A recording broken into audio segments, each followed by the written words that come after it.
ये कुछ बीवी नातियों वाली कैसे बनाया, पहले उसकी कहानी हमें सुनाइए आप। होता है बचपन में, जो पुत्र पिता के हाथों पिट जाता है उसका भविष्य सुधर जाता है। क्या घर में डांट नहीं पड़ती थी कि पढ़ाई लिखाई के टाइम पे सब क्या हो रहा है?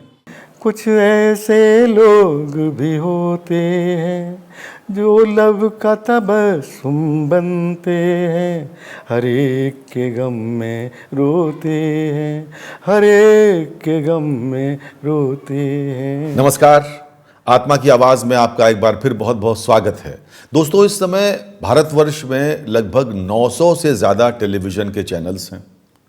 गिनती करने बैठेंगे आप तो सुबह से शाम हो जाएगी, लेकिन चैनल्स के नाम नहीं खत्म होंगे।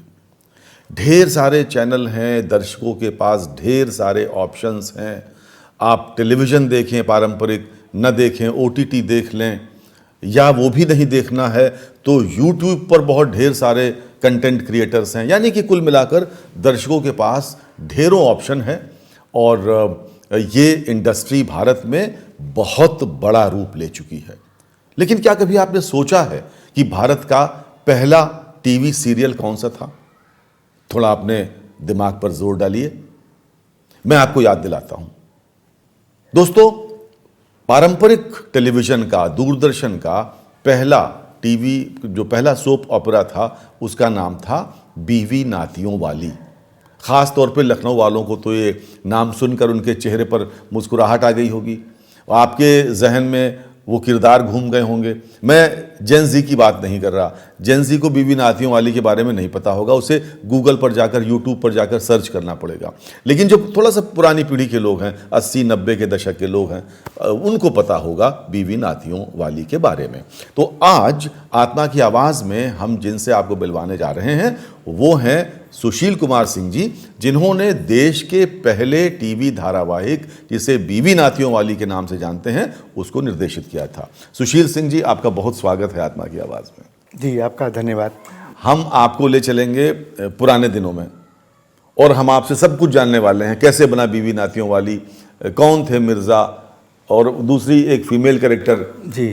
ये सारे कैरेक्टर्स के बारे में हम आपसे बातें करेंगे और ये पूछेंगे कि ये 80 के दशक में बना होगा, मुझे लगता है लेट 70s में, 81-82 में, तो आज से 50 साल पहले। तो दोस्तों, बीवी नातियों वाली के बारे में हम तो जानेंगे ही, लेकिन पहले हम सुशील कुमार सिंह जी से उनके बारे में पूछ लेते हैं। ये नेशनल स्कूल ऑफ ड्रामा के प्रोडक्ट हैं। लेट 70s में NSD में गए और NSD से FTI पुणे गए और फुल्ली ट्रेंड होकर आपने टेलीविज़न दूरदर्शन ज्वाइन कर लिया। हमें बताएं कुछ अपने बारे में। इसके पहले आपको एक बात और बताना चाहेंगे आकाश जी। मैं रंगमंच यानी थिएटर से जुड़ा रहा। हाँ। और कानपुर को बिलोंग करता हूँ। कानपुर में हमने हमारी अपनी संस्था थी और संस्था के माध्यम से हम प्ले लिखते थे और डायरेक्ट करते थे। और जब हम NSD में गए थे तो उस समय हमारे 3 प्ले पब्लिश हो चुके थे। अच्छा। वो थे आचार्य रामानुज, जो वैष्णव संत आचार्य रामानुज है। दूसरा बापू की हत्या हजारी बार। तीसरा है सिंहासन खाली है। और चौथा अंधेरे की राही। लेकिन 3 नाटक पब्लिश हो चुके थे। जब NSD गए थे तो ये 3 किताबें हमारी पब्लिश हो चुकी थी और सिंहासन खाली है हमारा काफ़ी मशहूर हो चुका था और उसको NSD के ही बंसी कौल ने दर्पण लखनऊ के साथ में उसके बहुत से शोज़ किए थे और उसकी बहुत चर्चा हो गई थी। तो आप एक चर्चित व्यक्ति कम उम्र में ही बन गए थे? ऐसा कैसे हुआ था? मतलब क्या पढ़ने में आप, मतलब मैथमेटिक्स और साइंस इस सब में रुचि कम थी आपकी, थिएटर में ज़्यादा थी? बचपन से ही हमें ये मौका मिला कि हम थिएटर में ज्वाइन कर सकें। एक्चुअली कानपुर में जहाँ पर मैं रहता था वहीं पास में प्रयागराज शिवाला और ये कैलाश मंदिर वगैरह था, जहाँ पर कि रामलीला वगैरह हुआ करती थी। लेकिन एक क्लब था मंशानाथ क्लब, वो हर साल थिएटर करता था, पारसी थिएटर। और पारसी थिएटर में जो उनके जो उनके मैदान थे, बड़े बड़े फुटबॉल जैसे मैदान या सब्जी मंडी के मैदान, उसमें बांस बल्लियों के बड़े बड़े सेट लगा करते थे। और एक सेट बनने में ही 1 महीना लग जाता था। इस सिरे से उस सिरे तक सेट लगते थे और रात को 9 बजे शो होते थे, जो कि सुबह 3-4 बजे तक चलते थे। तो क्या घर पर डांट नहीं पड़ती थी कि पढ़ाई लिखाई के टाइम पे सब क्या हो रहा है? सुनिए, तो हम लोग जब ये हमारे यहाँ इस तरह प्रोग्राम होते थे तो हम लोग जाते थे, लेकिन बच्चे अलाउ नहीं होते थे। तो हम लोग को शौक लगता था देखने के लिए। तो भीड़ में टांगों के बीच से घुस करके हम अंदर पहुँचते थे और वहाँ जाके चुपचाप से बैठ जाते थे यही सवाल है सुशील जी। कि देखें क्या देखते थे। और जब ये देखते थे तो हमको लगा कि ये काम हम कर सकते हैं, हमें भी करना चाहिए एक्टिंग। तो जब नेक्स्ट टाइम जब हमको पता लगा कि अब ये रिहर्सल शुरू हुआ है वहाँ पर, एक धर्मशाला में होता था, तो हम वहाँ पहुँच गए उनके पास।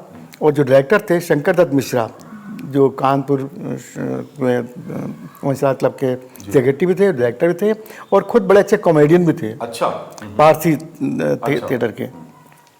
तो उनके साथ पहुँच गए और हमने कहा भाई साहब मैं भी करना चाहता हूँ। तो उन्होंने देखा ऊपर से नीचे तक और कहा कि, और कुछ नहीं बोले, बगल से किताब उठाई हमको पकड़ा दी कुछ खोल करके कि पढ़िए। हमने पढ़ा, फिर उन्होंने एक और किताब पढ़ा दी, फिर उन्होंने कहा कि कल से आप आ जाइएगा, है ना। हमको जो है गए थे हम एक रोल के लिए, हमको 2 रोल मिल गए बाल कलाकार के। एक भक्त प्रहलाद नाटक करने जा रहे थे और दूसरा जो है पन्ना दाई। अच्छा। पन्ना दाई में हमें उदयवीर सिंह का रोल मिल गया, उदय बालक उदय का, है ना, जिसको बनवीर आता है ना, वो पन्ना दाई छिपाती है उसमें और क्या। तो इसी तरह से भक्त प्रहलाद का हमें रोल मिल गया। तो भक्त प्रहलाद और ये 2 रोल हमको बाल कलाकार के तौर पर करने मिले। अब इसके पीछे एक और मज़ेदार कहानी ये है, आप अभी आपने पूछा कि आप घर में कोई मना नहीं करता था, क्या होता था। घर में हमारे पिताजी थे, जो बहुत ही निहायत ही गुस्सैल थे। अच्छा। वो यहाँ तो हम वहाँ, मतलब हम सब बच्चा लोग दूर, है ना। तो इतने गुस्सैल थे। तो अब ये हुआ कि रोल तो मिल गया, अब घर में क्या कहें। तो घर में हमने ये बताया कि एक मास्टर जी हम लोग को कह रहे हैं कि आप बच्चे लोग पढ़ने लोग ठीक नहीं है पढ़ने में, तो हम आपको पढ़ाया करेंगे ट्यूशन, आप शाम को पढ़ने हमारे पास आ जाया करो और इसके कोई पैसे से नहीं लेंगे। तो हम कुछ 3-4 लोग उनके पास पढ़ने जाएंगे। घर में तो ये कहा और वहाँ जाते थे रिहर्सल में। अब इसका क्लाइमैक्स क्या हुआ, क्लाइमैक्स ये हुआ कि जिस दिन वहाँ पर शो होने वाला था, हमारे पिताजी गए वहाँ सब्जी मंडी में सब्जियाँ वगैरह लेने। तो किसी ने कह दिया कि साहब आज शाम को आप नाटक देखने आएंगे। बोले मैं क्यों आऊँगा। बोले आपका बेटा तो वहाँ लीड रोल कर रहा है, मेन रोल कर रहा है। तो उन्होंने वहाँ तो कुछ नहीं कहा, घर में आए और उन्होंने आवाज़ दी, बुलाया और 1 घंटा दिया उन्होंने। अच्छा। है ना। और कहा कि अच्छा ये तुम्हारी पढ़ाई हो रही थी, और उठा करके उन्होंने हमें एक कोठरी में बंद कर दिया, ऊपर ताला लगा दिया सुबह सुबह। अब शाम को वहाँ पर जहाँ पर नाटक का काल टाइम था 4 बजे, मेकअप वेकअप सबके लिए, और वहाँ पर चिंता हो गई लोगों को कि जो भक्त प्रहलाद तो गायब है। फिर ढूंढा, खोजबीन हुई तो पता लगा कि वो तो कोठरी में बंद है।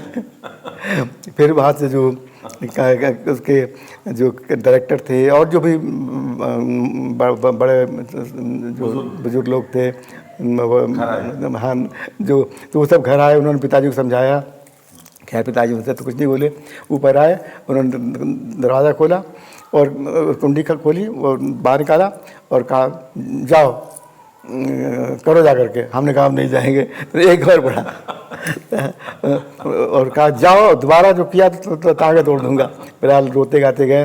अब वहाँ पर दिन भर के भूखे प्यासे और जो कुछ भी था वहाँ, जो भी चाय नाश्ता जो हुआ, लेकिन अंदर से जो है इतना वो भरा हुआ था कि वो हम यहाँ भी रोल बड़ा अच्छा हुआ। गुस्सा नहीं, इतना ज़्यादा पैथोस दुख। हाँ। तो वो उसके बाद जो था वो रोल अपने आप ही बड़ा अच्छा हो गया। अच्छा, नहीं तो हम कोई बात नहीं, तो होता है बचपन में, जो पुत्र पिता के हाथों पिट जाता है उसका भविष्य सुधर जाता है। उसका नतीजा ये हुआ कि दोबारा जब भी कुछ भी हमने कुछ किया होगा तो हमने जो है पिताजी को बताया नहीं। ये हमें पढ़ने का शौक़ था तो साथ में लिखने का शौक़ भी हो गया। हमने जो है एक नाटक लिखा जिसका नाम था कर्तव्य, छोटा सा दे लिखा। फिर पिताजी माताजी दिखाया, माताजी तो बड़ी खुशी। पिताजी हमारे दोपहर जब लंच के लिए आए, वो फैक्ट्री में काम करते थे, हार्नेस फैक्ट्री है वहाँ पर, तो वहाँ पर सुपरवाइज़र थे। दोपहर में जब वो आए लंच के लिए तो हमारी माताजी ने उनको पकड़ा दिया कि देखो इसने क्या लिखा है। उन्होंने उसके 4 टुकड़े किए और एक धरा, बोलिए मेरा कर्तव्य, ये पढ़ाई लिखाई हो रही है, ये मेरा कर्तव्य तो मैं कर रहा हूँ। तो ऐसा तो लिहाजा उसके बाद फिर जब हम बड़े हुए, हमारी किताबें आई, कभी पिताजी से बात नहीं की, लेकिन हमने नाटक नहीं छोड़ा। नाटक बराबर करते हैं। जिद्दी किस्म के थे आप। बिल्कुल बिल्कुल। तो अभी तक अब भी। अच्छा, जो भी ठान लिया तो करते हैं। तो अब लगभग उम्र के किस पड़ा, 80 के आसपास पहुँच गए? हमारी जो पैदाइश है वो 3 नवंबर 1946 है। तो अब परतंत्र भारत में पैदा हुए हैं आप। हाँ बिल्कुल। अच्छा, तो सुशील जी हमें बताइए कि आप एनएसडी चले गए, एनएसडी से आप निकले, ये कुछ बीवी नातियों वाली कैसे बनाया, पहले उसकी कहानी हमें सुनाइए आप। हाँ ज़रूर। देखिए हमारा दूरदर्शन में एनएसडी में से पास आउट करने के बाद 2 साल में फ्रीलांसिंग की दिल्ली में, और उसी दौरान हमारा सिलेक्शन हो गया था एज ए प्रोड्यूसर दूरदर्शन में। पहली पोस्टिंग हमारी जयपुर में हुई, और वहाँ से जो है 1 साल 1.5 साल बाद हम यहाँ लखनऊ में आ गए। जब लखनऊ में आए तो यहाँ पर उस समय 3-4 सीरियल चल रहे थे, और 3-4 सीरियल जो चल रहे थे तो क्या होता था कि जैसे आप जानते हैं कि हम लोग प्रोग्राम मीटिंग होती है, और प्रोग्राम मीटिंग में हर बार ये होता था कि ये बड़े ख़राब हैं, इसमें ऐसा है उसमें वैसा है, करीब हर मीटिंग में यही तमाशा होता था। इसी बीच जो है वहाँ लखनऊ में जालंधर से जो डायरेक्टर थे तातारी, AS तातारी, अब्दुल सत्तार तातारी साहब यहाँ ट्रांसफ़र होकर आए थे, और ऐसे ही मीटिंग में कई बार उन्होंने भी देखा। तो एक जब मीटिंग में फिर यही तमाशा हुआ कि वो ऐसा था वैसा था ये ऐसा था, तो हमने कहा भैया जब ऐसा था वैसा था हो रहा है तो बंद करिए इनको।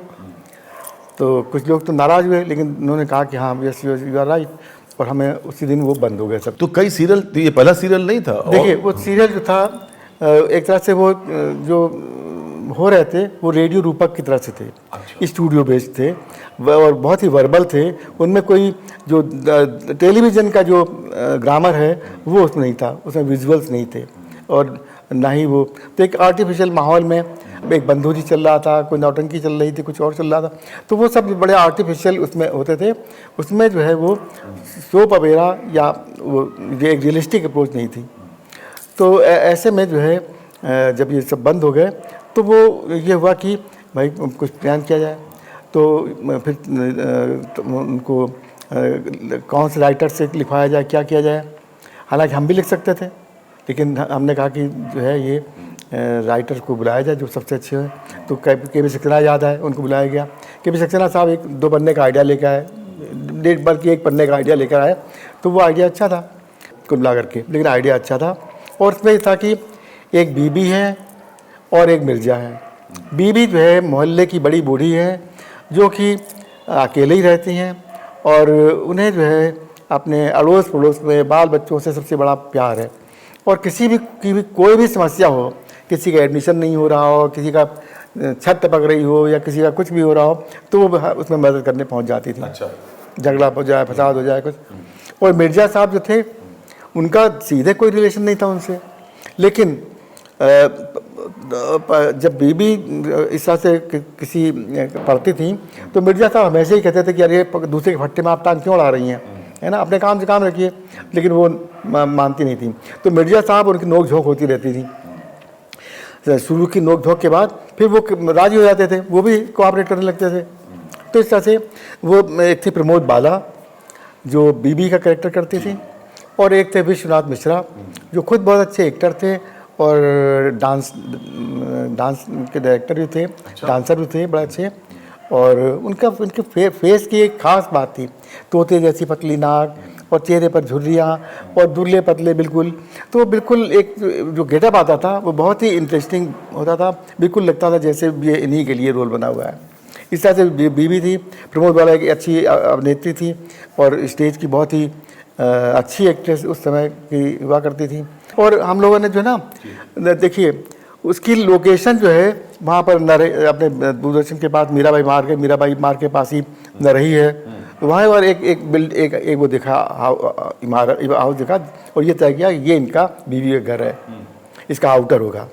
उस आउटर के हिसाब से हमारे जो सेट डिजाइनर थे राम कुमार, उन्होंने उसका जो है एक इंटीरियर का छोटा सा हिस्सा स्टूडियो में बनाया, है ना। और तो इस तरह से शुरुआत जो है ये इस तरह से इस्टेब्लिश करना कि बीबी का घर है, और ये घर से कोई प्रॉब्लम शुरू हुई और फिर वो आउटडोर में निकल जाना, जैसी लोकेशन है उसके हिसाब से ये होता था। और होता ये था कि हर एपिसोड में कास्ट अलग होती थी। ये तो मेन कास्ट होते थे बीबी और मिर्ज़ा, लेकिन हर एपिसोड की कास्ट अलग होती थी। जब ये सीरियल बन रहा था तो तातारी साहब से हमने कहा था कम से कम 6 एपिसोड इसके बन जाए तब टेलीकास्ट के लगाया जाए।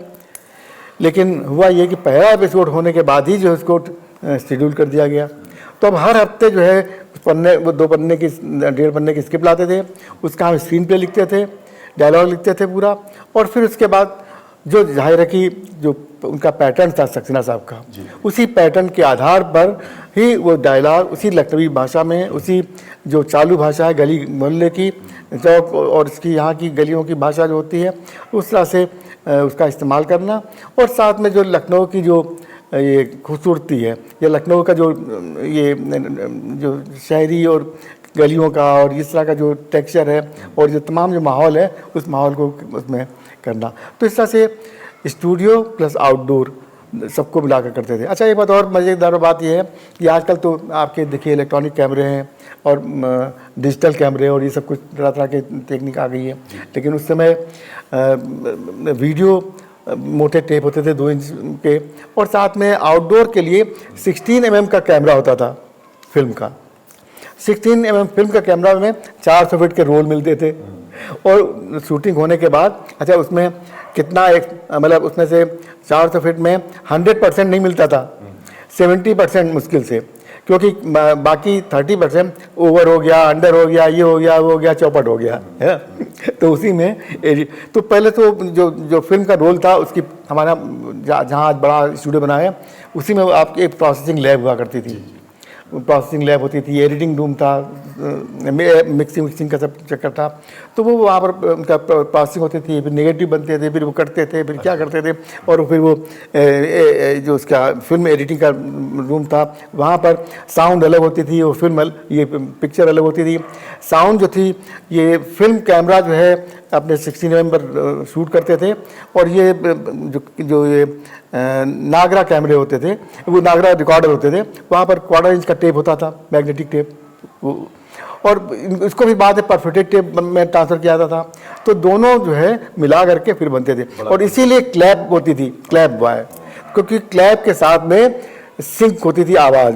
अच्छा। इससे जो है मिलाते थे कि लिप सिंक हो रहा है। तो साउंड और ये डायलॉग जो है मतलब इनकी एक्टर का एक्शन और ये डायलॉग इनको मिला करके फिर वहाँ पर चलता था। तो इस तरह से पूरी एडिटिंग होती थी। पूरा एडिटिंग होने के बाद फिर एक टेलीसिने मशीन होती थी कि इस जो फिल्म की जो इमेज है, ये इसको किस तरह से कन्वर्ट किया जाए इलेक्ट्रॉनिक में, तो उसके लिए टेलीसिने में।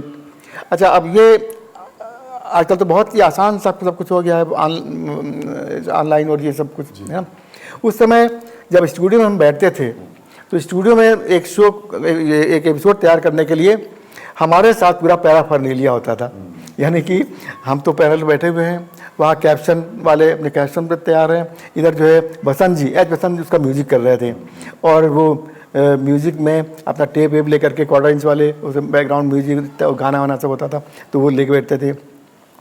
और उधर टेलीसिने को रेडी रहना है, कब स्टूडियो में 2-3 कैमरे हैं उन, और स्टूडियो सेट लगा हुआ है, और इधर किस तरह से काउंटडाउन 10, 9, 8 सब शुरू हुआ, और उसके बाद जो शुरू हुआ तो एक बार तो इस तरह डिफरेंट सोर्सेज को मिक्स करते हुए कहाँ डिजॉल्व करना है, कहाँ कट करना है, कहाँ कैप्शन लेना है, कहाँ बैकग्राउंड म्यूजिक आना है, कहाँ पर जिसका गाना रिपीट होना है, वगैरह वगैरह चलता था। और फिर क्या बोलते हैं, ये पूरा एक एपिसोड तैयार होता था, उसमें एडिटिंग नहीं होती थी, क्योंकि ऑन द स्पॉट वो पूरा चलता था और वही जाता था करने के लिए। अच्छा, एडिटिंग होती नहीं थी? जरूरत ही नहीं थी, क्योंकि सब ऑनलाइन सारा सोर्सेस करके एक साथ एडिटिंग हो जाती थी। हाँ, पैनल पर बैठ करके ही। अच्छा। वहीं पर उसकी सारी प्लानिंग के साथ होती थी कि सारा प्रोग्राम जो है ये हर सोर्सेस का इस्तेमाल करते हुए, और वहाँ पर ये पूरा जब हम स्टूडियो से बाहर निकलते थे तो फिर हमें कुछ करने की जरूरत नहीं होती थी, कंप्लीट एक प्रोग्राम आधे घंटे का मिल जाता था वहाँ पर यार। तो जब आप शूटिंग करने शहर में जाते होंगे तो शहर में बड़ी हलचल होती होगी, भीड़ जमा हो जाती होगी, क्या चुनौतियाँ उस समय, क्या चैलेंजेस या कुछ मज़ेदार किस्से? देखिए, आप बहुत मज़ेदार किस्सा है, आपको पता है ये मई जून का भयंकर ये चल रहा था, गर्मी चल रही थी, जब ज़मीन तप रही थी। एक सीन में हमको जो है कहीं पर जो है ऐसा कुछ करना था कि बीबी जो है बेहोश हो गई, सड़क पे गिर गई, और मिर्जा साहब को खबर लगती तो वो आते हैं।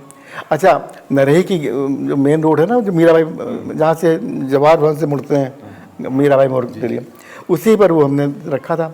तो उसी में जब हम लोगों ने अपना एक जो हमारी गाड़ी थी, गाड़ी के ऊपर ही कैमरा और उसे पहुँचाया, हम भी चढ़ गए ऊपर गाड़ी के, और वहाँ नीचे वो बीवी को लेटाया गया। अब वो लेटी, पहले तो कह रहे कि बड़ी गर्म ज़मीन कैसे लेटें, क्या करें, बहर लेट गए जैसे तैसे। लेटने के बाद जो वहाँ पे भीड़ इकट्ठी थी उन्हीं का, यानी वहाँ पे इस तरह मैनेज करते थे कि जो क्राउड है उसी का इस्तेमाल करते हुए अच्छा। हम वो उनको भी एज डायरेक्टर इस्तेमाल कर लें। तो उसमें क्या करते थे कि एक नज़र में तल देते, जहाँ कैमरा देखते भीड़ इकट्ठी होने शुरू आती थी और उनको लगता था बीवी नाचने वाली आ गई या क्या आ गया, तो उसी में से तुरंत एक नज़र में तलते थे कि कौन कौन ये खलीफा लोग हैं। उन खलीफा लोगों को आगे करते थे और उनसे कहते थे भैया जरा हाथ पकड़ खड़े जाओ और किसी को आगे मत बढ़ने देना। तो जब उनको प्रबंध सौंप दिया गया तो उसका सब समस्या हल, तो वो सब खुद ही संभाल लेते थे। अच्छा, फिर उन्हीं में से बताते थे भैया ऐसा करना कि जब हम एक्शन बोलेंगे तो ये मिर्जा साहब ये इधर से आएंगे और इनको उठाने की कोशिश करेंगे और आप इनकी मदद करते हुए बीवी को उठा करके यहाँ से आप एग्जिट हो जाएंगे और हमारी जो है ये कट करेंगे, है ना। इस तरह सारा कुछ बताते थे। अच्छा, वो ये सीन जो पूरा हो गया, उसके बाद जो है वो जब हम लोग मेकअप रूम में अपने आए और कपड़ा चेंज हो रहे थे तो वो प्रमोद बाला कह रही हैं, अरे सुशील तुमने हमको कहाँ लिटा दिया वहाँ पर, और वो देखो इतनी पीठ जली जा रही थी, वैसा हो रहा था और लोग जो है उठाए जा रहे हैं, कोई यहाँ हाथ डाला है कोई वहाँ हाथ डाला है, बुरे हाल हो रहे थे, क्या किया तुमने, है ना। ऐसा मतलब हो गया। तो इस तरह से जो है वो कई बार बड़े मज़ेदार सीन हो जाते थे। एक बार एक उसमें था कि दिखाया गया था कि बीवी के जो हस्बैंड थे वो कहीं डूब गए पानी में, है ना। तो अब लखनऊ से उस समय हम लोग समय तो होता ही था, तो ये पूछा गया भाई बाढ़ कहाँ आ रही हो क्या है, क्योंकि गांव में बाढ़, उनके गांव में बाढ़ आ गई थी और बाढ़ में उनके जो हस्बैंड थे वो डूब गए थे। उसके लिए जो है एक यंग एज का उसको हमने जुगल किशोर जो वहाँ पर एक्टिंग के टीचर थे बयाने में, उनको हमने बुलाया क्योंकि उनकी भी शक्ल दाढ़ी वाड़ी सब ठीक थी, तो उनको हमने उनका हस्बैंड बनाया था, मतलब कि वहाँ डूब रहे हैं। तो वो सीन करना था हमें कि बाढ़ आ गई और बेबी और ये सब जो है जो हो रहा है। तो ये हुआ कि पूरी कैमरा टीम तैयार और हमारे साथ जो एक्टर जिनको लेना था ले लिए, और ये पूछा हमने भाई यहाँ आसपास कहाँ बाढ़ होगी, तो उन्होंने कहा कि घाघरा में किधर वहाँ यहीं पर होगी। तो ये बाराबंकी से आगे जा करके पता नहीं कहाँ लोग ले गए, बहराइच का था क्या था, तो लंबा से घाघरा का बड़ा पार्ट दिखाई पड़ा और वहाँ पर नावें खड़ी, ये खड़ी वो खड़ी, हाँ उस बोले साहब क्या करना क्या नहीं करना, और हम देख रहे हैं कि कहाँ शूटिंग कर सकते हैं। तो हमें देखा कि नदी में, इतनी लंबी चौड़ी नदी में बीच में एक टापू जैसा दिखाई पड़ा जहाँ पर की रेत दिख रही थी। हमने उनसे कहा कि भैया हम लोग वहाँ चलेंगे। अच्छा, इसके लिए ये नहीं कि पहले से लोकेशन देख रखी है, ये कर रखी है, एट द स्पॉट सब कुछ करना है उसमें, कोई इतना टाइम नहीं है कि लोकेशन देखे जा करके फिर करें। तो एट द स्पॉट जा करके वहाँ पर हम लोग, वहाँ नाव वाले जो कह रहे थे कहाँ सर कहाँ का चलना क्या करना, तो उनको बताया भैया शूटिंग करनी है और तो वहाँ पर छोड़ दो हम लोगों को, और वहीं से वापस भी आना, उनका ठीक है। तो वो सब जो बड़े खुश हो गए, तो सब लेकर के अंदर पहुँच गए। अच्छा, उनके साथ साथ वहाँ पर जब हम लोग गए तो वहाँ पर जा कर के पैंट वैंट तो क्या, तो पानी सारा कमरा भर तक पानी था नीचे। तो हमने उनसे कहा कि कैमरामैन को सबको वो अपने उसे बूम रॉड ले करके, ये माइक अपने माइक का जो है रॉड ले करके सब नीचे उतर गया। पेरूमल कैमरामैन थे हमारे, और ये सब, और रवि घंटाला बहुत अच्छे रिकॉर्डिस्ट थे, वो सब थे। तो सब वो वहाँ पर पहुँच गए, बीबी और वो सब वहाँ पहुँच गए। अब वो वहाँ के जो लोकल लोग थे, जो नाव मल्लाह जो तमाशबीन थे, उनमें से हमने कहा कि भाई जो आप लोग जरा होशियार रहिएगा, अगर कहीं कोई गड़बड़ हो तो संभाल लीजिएगा इनको बहने बना लगे। उसके बाद हमने उनसे उनको जब कमर यहाँ तक पानी आ गया तो हमने कहा भाई थोड़ा भाई आप लोग कुछ हाथ पैर चलाइए ताकि लगे कि यहाँ डूब डाब रहे हैं। तो वो अपना वो एक्टिंग करने लगे जो भी करना था, और वो कहने की हालत, सुशील हम तो डूबे जा रहे हैं, बह जा रहे हैं, ऐसा हो रहा है वैसा हो रहा है, और वो पीछे से कह रहे हैं कि आप चिंता मत करिए, कुछ नहीं होगा, हम लोग कर रहे हैं यहाँ पर, है ना। और उनकी जान निकली जा रही है क्योंकि बहाव भी बड़ा अच्छा था और सब हो रहा था। तो ऐसी हालात में शूटिंग हम लोग करा करके जो है आते थे। कितने एपिसोड बनाए थे आप? 13 episode, black and white. Black and white, मतलब बीवी नातियों वाली जब 80-81 में बना, आपको याद होगा 1982 में 82 में जब एशियाड हुआ था, तब भारत में टेलीविज़न यानी दूरदर्शन रंगीन हुआ था, उसके पहले ब्लैक एंड वाइट था। तो ब्लैक एंड वाइट में आपने ये 13 एपिसोड बनाए जो डीडी नेशनल से आए, कहाँ से? देखिए, इसका एक दिन मुकर्रर होता था, हफ्ते में एक बार आना होता था, और जहाँ ये दूरदर्शन पे आवाज़ गूंजती थी कुछ ऐसे लोग भी होते हैं जो लब का तबस्सुम बनते हैं, हर एक के गम में रोते हैं, हर एक के गम में रोते हैं। ये बीबी नातियों वाली है, ये बीबी नातियों वाली है। तो जहाँ ये ट्यून सिग्नेचर ट्यून बजती थी, उसके साथ ही लोग इकट्ठे हो जाते थे टीवी के आगे, ब्लैक एंड वाइट। उसके पहले लोग अपना सब ठीक कर लेते थे, एंटीना घुमाओ घुमाओ, आगे आगे आगे आगे। इसकी पॉपुलैरिटी हमें तब पता लगा, हमें किसी वजह से 3-4-5 एपिसोड टेलीकास्ट हो चुके थे और हमें कभी कानपुर जाना पड़ गया किसी काम से। तो हम ट्रेन में जा रहे थे, तो वहाँ ट्रेन में लोग जो है बात कर रहे थे कि आजकल बड़ा अच्छा एक सीरियल आ रहा है। तो जब सीरियल की बात हुई तो हमारे कान खड़े हो गए, हम सुनने लगे। तो वो आपस में बात कर रहे कि बड़ा अच्छा सीरियल आ रहा है और वो बुढ़ा ऐसा करता है, वैसा करता है, और बीवी नातियों वाली और ये वो तमाम बात कर रहे थे। तो हमको उसका तब अंदाज़ा लगा कि क्या इसकी पॉपुलैरिटी। तो दूरदर्शन केवल लखनऊ कानपुर तक था, लेकिन ये क्या नेशनल पे आ रहा था, किस पे आया? नहीं, ये पहले तो देखिए, पहले उस समय नेशनल तो शुरू नहीं हुआ था जब बीबी नाती चला था, 82 में शुरू तब हुआ। इंडिविजुअल सेंटर्स थे। सबसे पहले लखनऊ में टेलीकास्ट हुआ। जब लखनऊ में टेलीकास्ट होता तो कानपुर में दिखता था, लखनऊ कानपुर। तो इसलिए जो है लखनऊ कानपुर की जो ऑडियंस आने जाने वाले यात्री हैं, तो वो लोग बात कर रहे थे। जब हम अपने घर पहुँचे तो उन्होंने कहा कि हमारे जो कुछ हमारा कानपुर में हमारा अपना बड़ा घर है, नीचे कुछ किराएदार थे, उनके बच्चे थे। उन्होंने कहा भाई साहब के दूरदर्शन से एक बड़ा अच्छा सीरियल आ रहा है। हमने कौन सा? बोले बीबी नाती वाली। हमने कहा अच्छा। बड़ी खुशी होती है। तो इसलिए इस तरह से तब पता लगा कि इसकी पॉपुलैरिटी क्या हो रही है। अच्छा, जब लखनऊ से टेलीकास्ट हो गया तो उसके बाद उसको दिल्ली भेजा गया, बम्बई भेजा गया, श्रीनगर भेजा गया, जलंधर भेजा गया। जलंधर में जब टेलीकास्ट हुआ तो पाकिस्तान से कम से कम 4-5 हज़ार खत आए होंगे। अच्छा जी। और उसके बाद, और ये तातारी साहब ने बताया था, है ना, कि इतने इसके खत आए वहाँ पर। तो और साथ में इसके बाद था इसको जो है जापान और मॉरिशस में भी इसके सब टाइटलिंग करके वहाँ पर भेजा गया। अच्छा। जब एशियन गेम के साथ साथ जब हमारा नेशनल नेटवर्क शुरू हुआ तो जो सबसे पहला सीरियल जो टेलीकास्ट हुआ वो था बीबी नातियों वाली। इसके बाद और भी गम है ज़माने में, है ना, और फिर उसके बाद हम लोग वगैरह आया उसके बाद हम लोग वगैरह। सबसे पहले बीबी नाती वाली। तो आपके लिए तालियां सर। दोस्तों, हम सुशील कुमार सिंह जी के साथ हैं। हमें फ़ख्र है कि सुशील कुमार सिंह जी दूरदर्शन के वो प्रोड्यूसर हैं जिनका डायरेक्ट किया हुआ सीरियल बीबी नातियों वाली देश का, हम गर्व से कह सकते हैं, वो पहला ऐसा टीवी सीरियल था जो दूरदर्शन का राष्ट्रीय नेटवर्क 1982 में बनने के बाद पहली बार टेलीकास्ट हुआ दूरदर्शन से। आपको एक बात और राज की बताता हूँ, आपने सुशील जी ने 1979 में दूरदर्शन ज्वाइन किया था एज प्रोड्यूसर, और जो नौकरी करने के लिए गए थे इनके कंटेंडर बड़े ख़तरनाक थे जिसमें इनका सिलेक्शन हुआ। मैं चाहता हूँ सुशील जी खुद वो किस्सा बयान करें, कौन कौन आया था वो इंटरव्यू देने? हम NSD से हमको फिल्म इंस्टीट्यूट भेजा गया 79 में 77 में हमको हमारे जो NSD के डायरेक्टर थे इब्राहिम अलकाजी।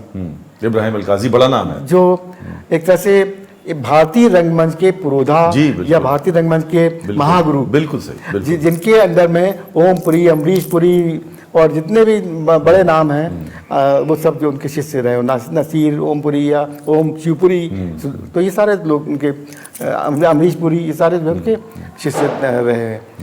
तो उन्होंने पहचान लिया था कि आने वाले समय में टेलीविज़न और फिल्म का क्या रोल होने वाला है, और थिएटर जो है उससे ब्रेड बटर नहीं हो सकती है। इसलिए उन्होंने अपने स्टूडेंट को फिल्म इंस्टीट्यूट भी आखिरी जो उनका सेमेस्टर था वहाँ भेजा, लगभग 5-6 महीने के लिए। तो उसमें हमारा पहला बैच था जो हम लोग गए। वहाँ पर जो है जब गए तो जाहिर है कि हमें बहुत ही अच्छे ढंग से हमें फिल्म इंस्टीट्यूट का जो माहौल है, जो वहाँ पर हमें फिल्म विंग और टीवी विंग दोनों में ही काम करने का मौका मिला और उनको समझने की कोशिश की। वहाँ पर हमने बहुत से अच्छे प्रोग्राम भी बनाए। तो जब वहाँ पर जो साधन मलिक जो टेलीविज़न विंग के थे, जब हमारा 77 में हमारा ये ख़त्म हो गया और हम अपने घर आ गए थे और हमारे सामने ये प्रश्न था कि हमें क्या करना है, अब क्या करना है, कैसे होगा। तभी एक दिन हमें टेलीग्राम मिला, वो साधन मलिक का था। साधन मलिक ने कहा, कमान जानी, I have joined Doordarshan Delhi. तो वो वहाँ से पूना से दिल्ली आ गए थे और दिल्ली टीवी के डायरेक्टर हो गए थे। तो उनको पता था कि हम क्या कर सकते हैं, हमारी क्या क्षमताएं हैं। उन्होंने हमको बुलाया और उन्होंने हमसे कहा, देखो भाई सुशील, ये उस समय नया पोर्टेबल कैमरा आया था, पोटा पैक बोलते थे, पोटा पैक का इलेक्ट्रॉनिक कैमरे आए थे। उन्होंने कहा देखो ये कोई इस्तेमाल नहीं कर रहा है और सब जो है ये फिल्मी कैमरे के पीछे भागते रहते हैं और इस पर आप सीरियल एक प्लान करिए। अच्छा, हम लोग वहाँ फिल्म इंस्टीट्यूट में ऑलरेडी इन सबका इस्तेमाल कर चुके थे, तो उन्होंने कहा कि कोई सीरियल प्लान करो, ये अपना वीकली, फोर्टनाइटली, जो भी। तब तक आप दूरदर्शन आपने ज्वाइन नहीं किया था? नहीं, नौकरी में नहीं आए? नहीं, एज फ्रीलांसर, क्योंकि हम काम ढूंढ रहे थे और उन्होंने हमें बुला लिया कि आओ कुछ काम करवा करके। तो वहाँ पर जब पहुँचे तो उन्होंने कहा कि अभी कोई आइडिया अगर आपके जहन में हो तो बताइए। हमने इमीडिएटली, उसके पहले हमने लखनऊ में कानपुर में एक वर्कशॉप की थी, अखबार मचाए हाहाकार, बिल्कुल नए नए लोगों को लेकर के और अखबारों की घटनाओं को लेकर के पूरा प्ले हमने इम्प्रोवाइज किया था। उसका नाम था अखबार मचाए हाहाकार, तो जहाँ वो था बहुत अच्छा प्ले था। लखनऊ के रविंद्रालय, मिनी रविंद्रालय में वो शो हुआ था उसका। तो हमने कहा कि सर हमारे दिमाग में एक ये आइडिया है कि आप जब अखबार पढ़ते हैं तो कोई ना कोई खबर ऐसी निकल आती है कि उसको पढ़ करके आपके चेहरे पर मुस्कान आ जाती है, जैसे कि मूर्ति के साथ घंटा चुरा ले गए, है ना, या बोरवेल पे एक बच्चा गिर गया, है ना, अब पूरा परेशान है, पूरा प्रशासन शहर सब लगा हुआ है, या निकारागुआ में पान पर रोक लगा दी गई तो वहाँ हड़ताल हो गई। तो इस तरह से अलग, या ताज, ये जो रिफाइनरी है, मथुरा रिफाइनरी, उससे जो है ताजमहल, एक ताजमहल को दिक्कत हो रही है ना, ख़राब हो रहा है। तो ऐसी खबरें जो है हम छांटते थे और उसको इम्प्रोवाइज करते थे। उस समय जो हमारे पास आउट लोग साथी तो थे ही, ये अन्नू कपूर, रघुवीर यादव हमारे साथ थे। अन्नू कपूर हमसे जूनियर थे 2 साल, और अनुपम खेर, सतीश कौशिक, ये सब लोग। तो इनको हम लोग उस समय हम पास आउट कर चुके थे, तो जाहिर है सीनियर थे और उनको बुला लेते थे। उनको पैसे चाहिए होते थे सबको, क्योंकि NSD में जो पैसा स्कॉलरशिप मिलती थी वो उतनी काफ़ी नहीं होती थी, जिससे कि हालांकि काम चल जाता था, लेकिन मतलब जो यानी कि थोड़ा सा अयाशी से लग्जरी के लिए तो वो बुलाते थे, तो काम करते थे आकर के। ये सब लोग काम करते थे, सतीश कौशिक हो या ये अनुपम खेर हो या रघुवीर यादव हो, राजा बुंदेला, नाजा जी और ये राज बब्बर भाई, है ना।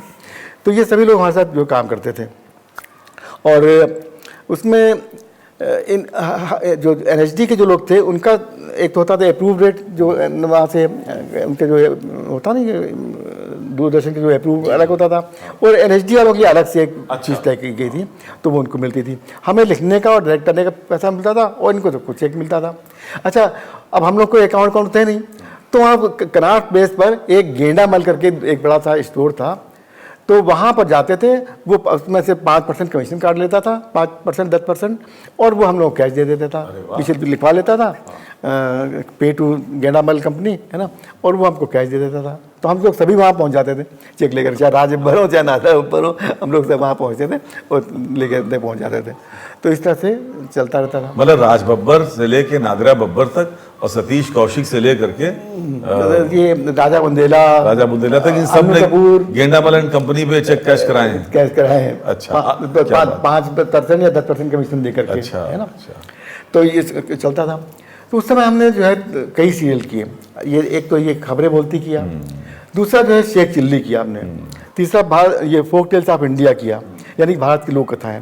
उस समय एक तो दूरदर्शन दिल्ली था, दूसरा जो था UDK यानी उपग्रह दूरदर्शन था, जो सैटेलाइट के थ्रू 3 स्टेट को कवर करता था, राजस्थान, मध्य प्रदेश और बिहार। वहाँ ट्रांसमीटर सेंटर होते थे उनकी राजधानी में, रायपुर, मुजफ्फरपुर और जयपुर में, और उनके थ्रू वो टेलीकास्ट होता था। तो ये फोक टेल्स ऑफ इंडिया वहाँ से टेलीकास्ट होता था। शेख चिल्ली का बड़ा मज़ेदार किस्सा है, क्योंकि कैसे हमने शुरू किया। एक्चुअली हम जब अपना रिहर्सल वहीं दूरदर्शन के सामने ही, एक हमारे काजल घोष जो आज बहुत ही बड़े संगीतकार हैं, बहुत फेमस, वो उस समय भी हमारे सीरियल में म्यूज़िक दिया करते थे। उनको उनकी नानी MP थी और उनको MP वाला फ्लैट मिलता था। नानी तो अपने जब स्टेशन कभी होता तो आती थी, वरना वो फ्लैट में वो पति पत्नी थे, छोटा बच्ची थी, रहते थे, और हम लोग वहाँ रिहर्सल करते थे। हम लोग रिहर्सल की प्लेस मिलती थी तो वहाँ करते थे। एक बार क्या हुआ कि हम रिहर्सल कर रहे थे अपना, और वो राज बब्बर और नादरा बब्बर वो दोनों वहाँ सामने बालकनी थी, बालकनी में खड़े पता नहीं क्या कर रहे थे वो, और हमको देर हो रही थी अगले रिहर्सल में जाने के लिए। तो हम बार बार उनसे कह रहे थे कि भाई बुलाओ उनको यार, बड़ी देर हो रही। तो वो बार बार जाता था और जा करके कहता था, वो कहते हैं आ रहे हैं आ रहे हैं आ रहे हैं। जब कई बार ऐसा हुआ तो हमें थोड़ा सा इरिटेशन हुआ। हम वहाँ पहुँचे, हमने कहा भाई क्या बात है यार, आप लोग आ क्यों नहीं, देर हो रही। फिर देखा हमने तो कि दोनों बड़े सीरियस खड़े थे। हमको लगा कोई गंभीर प्रॉब्लम है तभी ये है, वरना ये लोग तो ऐसा नहीं करते हैं। तो हमने कहा दादाजी क्या बात होगी, राज भाई मामला क्या है। अब दोनों चुप। हमने कहा दादाजी आप बताइए प्लीज़, हो सकता है आपके किसी काम आ सके। तो दादाजी बोले कि ये कह रहे हैं कि टूंडला चली जाओ। टूंडला चले जाओ? हाँ। अच्छा, राज अब्बर के साथ हम एक बार टूंडला जा चुके हैं उनके घर में, रेलवे किनारे क्वार्टर। उनके पिताजी वहाँ पर एक छोटी सी पोस्ट पे थे रेलवे में, और तो वहाँ जा चुके थे। तो आंगन में ईंटों का आंगन, और वह बीच में एक पत्थर के कोयले की अंगीठी है ना, उस पर जो है वो धुआं उठ रहा है, और उस पर जो है किस तरह से चाय वाय बन रही है, और रेलगाड़ी की सीट, और रेलगाड़ियाँ गुजर रही हैं है ना, और चारों तरफ जो है वो इसी तरह का माहौल, धुआं और धूल। और क्यों चली जाओ, क्यों? क्योंकि तो हमने पूछा कि तो हमारे सीन में वो आ गया पूरा। हमने यार तुम ने क्यों भेज रहे हो वहाँ पर टूंडला, वहाँ जाकर क्या करेंगी।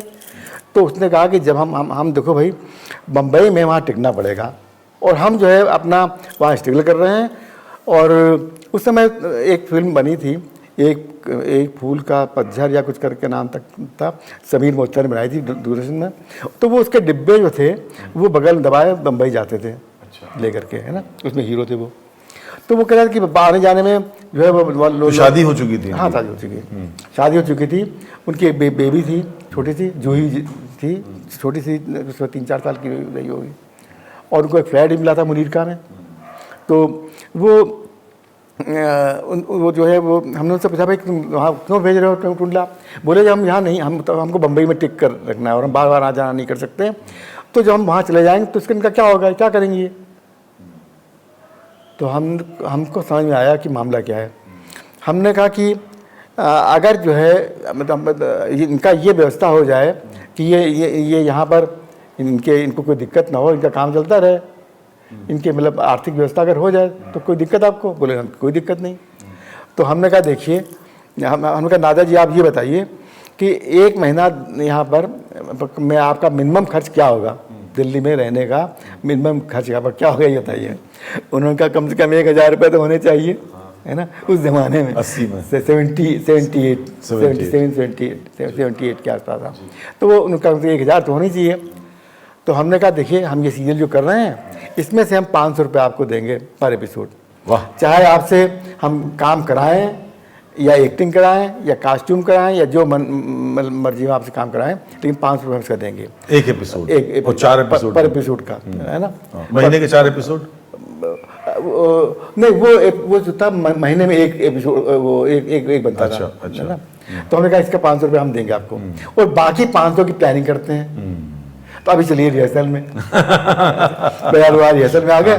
तो रिहर्सल में आने के बाद जब रिहर्सल खत्म हुआ तो राजभर बोले कि भाई हाँ भाई अब क्या होगा, सुशील बोल यार अब क्या बाकी कैसे होगा। हमने कहा कि अच्छा हमारे साधन मलिक समय जा चुके थे वहाँ से दूरदर्शन से, वो UDK में आ चुके थे। दिल्ली दूरदर्शन में शिव शर्मा आ गए थे। उनसे हमारा कोई ताल्लुक़ नहीं था, संबंध नहीं था, जान पहचान भी नहीं थी।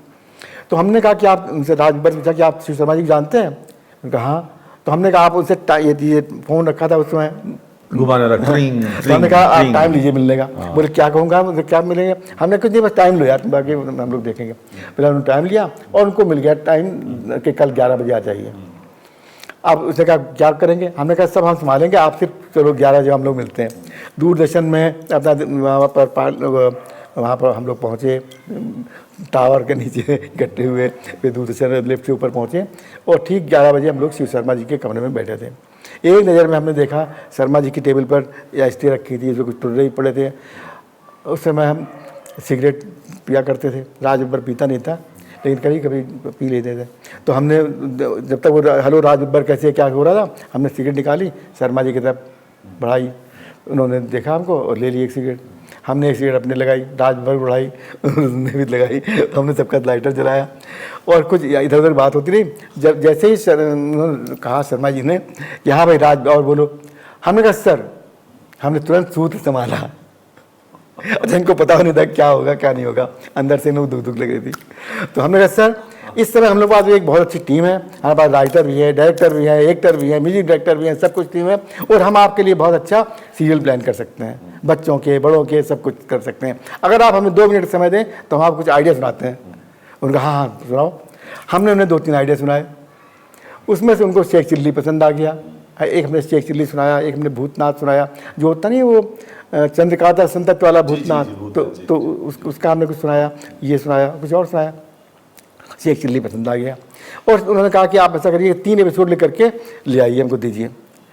अब हम उस समय रहते थे नानाजी देशमुख के यहाँ, जनता सरकार आ गई थी, है ना, और नानाजी देशमुख दीनदयाल शोध संस्थान झंडे वाला थे, क्योंकि हमारे संघ का मुख्यालय, क्योंकि हमारे जो मामा जी थे वो क्या बोलते हैं उन्हीं के सेक्रेटरी थे और हमारा कोई दिल्ली में जगह थी नहीं रहने की, तो हम उन्हीं के पास चले गए, तो वहीं रहते थे।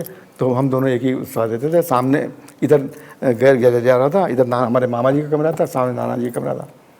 अच्छा, वहाँ पर क्या होता था कि नेतागिरी ज़्यादा होती थी, तो कभी राजनारायण चले आ रहे हैं, कभी चौधरी चरण सिंह चले आ रहे हैं, कभी चंद्रशेखर जी आ रहे हैं, कभी क्यों आ रहा है क्या आ रहा है, और वो नाना जी किसी से बात कर रहे होते थे तो वो सब आकर के हमारे कमरे में बैठ जाते थे आकर के, है ना। तो हमने उनसे कहा राजभर से कि भैया ऐसा करो, क्योंकि जब उन्होंने कहा कि हाल 3 एपिसोड लाइए तो क्या होगा, हमने कहा हम लिखेंगे, लेकिन एक काम करो यार, एक कोई ऐसी व्यवस्था करो कि हम कहाँ जहाँ शांतिपूर्वक लिख सकें बैठ करके। तो उन्होंने कहा तू मेरे घर चल मुनीर का में, हमने कहा ठीक है। तो उसी समय जो है हम उसी समय है ना, जब हम लोग ऊपर से नीचे आए तो उनके पास एक लेमरेटा स्कूटर हुआ करती थी, राजभर बैठे, नादिया जी बैठी और पीछे एक स्टेपनी होती ना, उस पर आप बैठे, स्टेपनी में हम बैठे इस तरह से, और वहाँ पहुँच गए उनके घर में। उन्होंने एक कमरा हमको दिखा दिया कि ये तो ये जो है यहाँ पर है, और बाकी चाय वाय ये वो, उनकी राजभर की सिस्टर भी थी वहाँ उस समय, और उनका बाकी चाय वाय ये तो सब ये देती रही, खाना पीना सब कुछ, चिंता की बात नहीं। चलो अच्छा, हम जा करके हमने तुरंत जो है अपना जो भी चाय वाय पीनी थी, खाने का जो समय था, रात भर में हमने एक एपिसोड लिख मारा। वाह, और एक एपिसोड लिख मारा तो उसके बाद था ये क्या बोलते हैं, ये सुबह करीब 4-5 बजा होगा, हमने इनका दरवाजा नॉक किया तो ये लोग आके मिलते हुए के आ गए। हमने कहा कि अब हमने एपिसोड तैयार हो गया, बोले तैयार हो गया, हमने कहा, तो सब अपना मुंह धो करके फ़ौरन बैठ गए। हमने सुनाया, बोले यार तो बहुत समझ गया, अब क्या करना है। उन्होंने तो 3 एपिसोड कहा, हमने कुछ नहीं करना है, आप सुबह अभी सो जाइए, सुबह उठिएगा और सुबह जा कर के यही 9-10-11 बजे आप शर्मा जी से फिर समय लीजिए। उस समय वो घर के थोड़े से पास में ही नुक्कड़ पर एक वो लगा था जिसमें सिक्का डाल के टन से बोलता था तब वो तब डायल टोन होती थी, सिक्का डाल जाता था, है ना। तो उस पर जा कर के समय लिया गया, समय फिर मिल गया। उन्होंने कहा कि ये बोले कि भाई उन्होंने तो 3 एपिसोड कहा था, आप अभी एक ही हुआ। हमने कहा ऐसा कि पहले ये पता लग जाए कि हम सही रास्ते चल रहे नहीं चल रहे हैं।